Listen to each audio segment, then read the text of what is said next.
Hey folks, in this second video for 7.1, we're going to talk about frequency and period in simple harmonic motion, and we're going to focus, as I said in the previous video, on springs and a pendulum.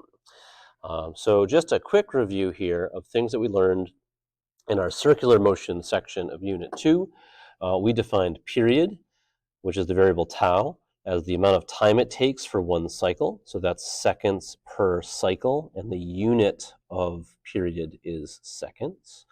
So period is a measurement of time. It's a measurement of the amount of time it takes for one thing to happen that happens repeatedly. Frequency is the number of cycles that happen per second. Those are given as inverse seconds. They're sometimes given as hertz, although usually not until the frequency is very large. And so again, it's not a measurement of how much time, it's a measurement of how many things have happened in a certain amount of time, which is 1 second.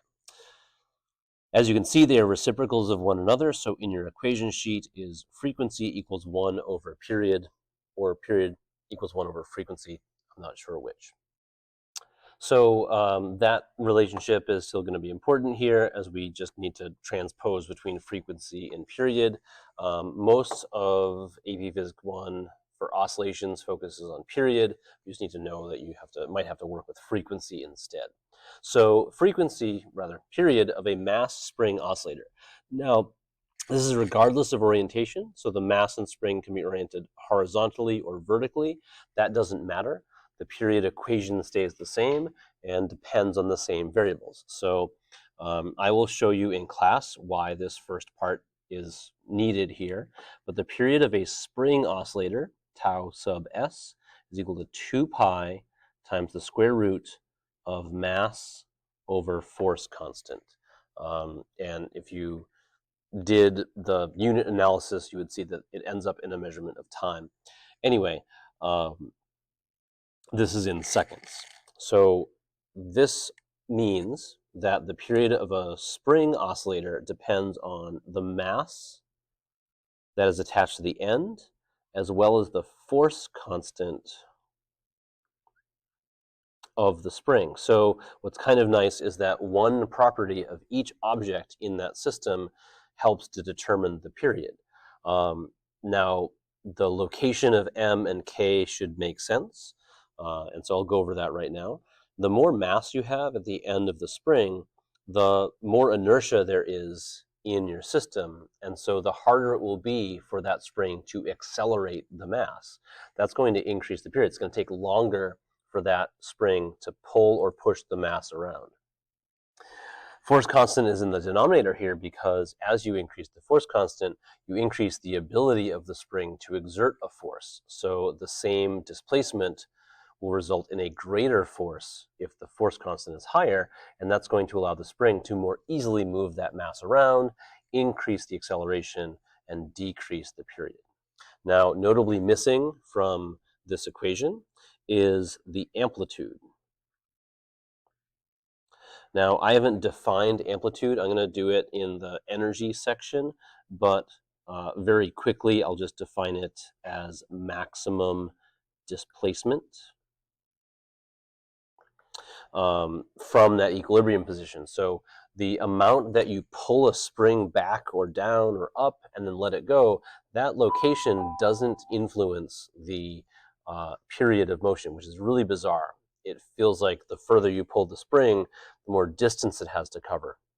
But remember that as you pull the spring, it's exerting more and more force. So it will have a greater initial acceleration when you let it go, and it will make up that extra distance in the same amount of time.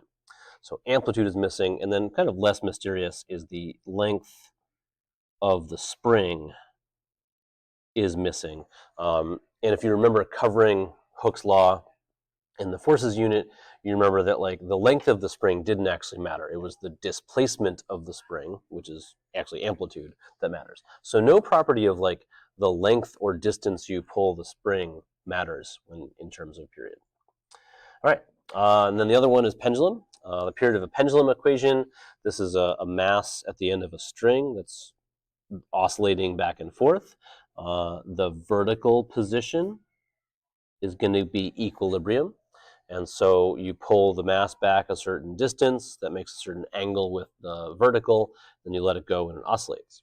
The period of a pendulum is equal to 2 pi times the length of the pendulum divided by the acceleration due to gravity.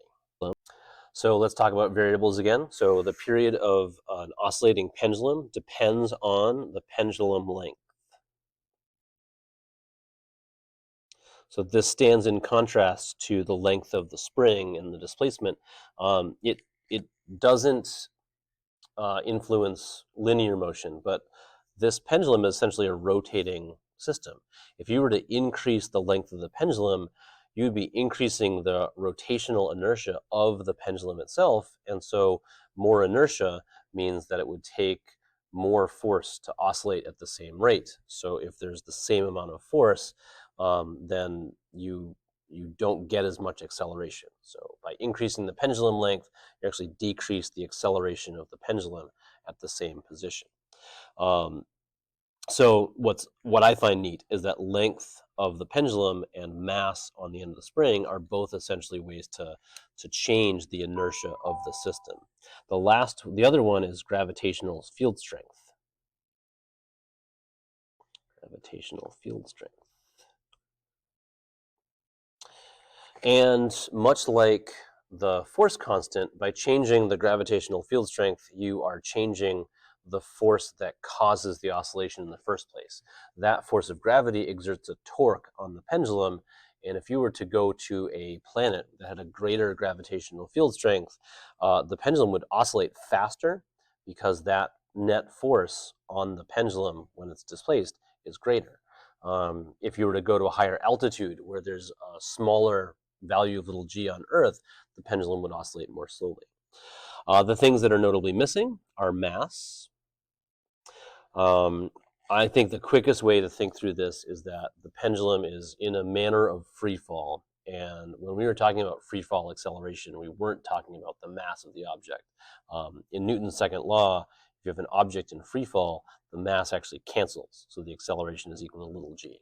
Something similar is happening here, but it has to do with torque instead of linear motion. Again, there are videos that go into that are not mine. And the other one is amplitude. Now, amplitude is angle. When you displace a pendulum, you are displacing the string by a certain angle. And so, in theory, in this equation, the period of oscillation doesn't depend on angle.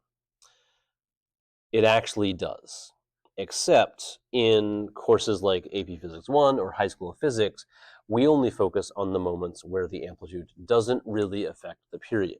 The amplitude does not influence the period if the angle of displacement is small. And so again, more videos out there on the internet to find about why that is. I'm also happy to explain any of these things in class if you're curious. But that is the two equations for period of a spring system and a pendulum system.